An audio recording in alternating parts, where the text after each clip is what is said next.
இது கொடுங்கோலில் அவசர தீர்ப்பு காயாகி இன்று உன்னால் கொல்லப்பட்ட கோவலன் மனைவி கண்ணகி. கோவலனா? சிலம்பு திருடிய கல்வனின் மனைவி மன்னா.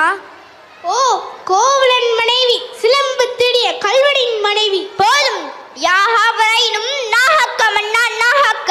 யார் கல்வன்? என் கணவனா கல்வன்? இல்லை இல்லை, அவரை கல்வன் குற்றம் சாட்டிய கல்வர்களே கல்வர்கள். ஆத்திரத்தில் அறிவுக்கண்களை மூடிவிடாத கண்ணகி. கையும் களவுமாக பிடிபட்டான் உன் கணவன். கல்வனை தமிழகத்து நீதி கொல்லாமல் விடாது என்பது உனக்கு தெரியுமல்லவா? நீதியின் இலக்கணம் வரைக்கும் நெடுஞ்செழிய பாண்டியனை, உனது நாட்டில் எதற்கு பேய் நீதி? நல்லான் வகுத்ததோ நீதி? அல்ல அல்ல, வல்லான் வகுத்ததோ இங்கு நீதி. கொலு மண்டபத்திலே விசாரிக்கப்பட வேண்டிய வழக்கு கோவில் மண்டபத்தோடு முடிவானேன். சிந்தியுங்கள், நன்றா சிந்தியுங்கள். குற்றம் சாட்ட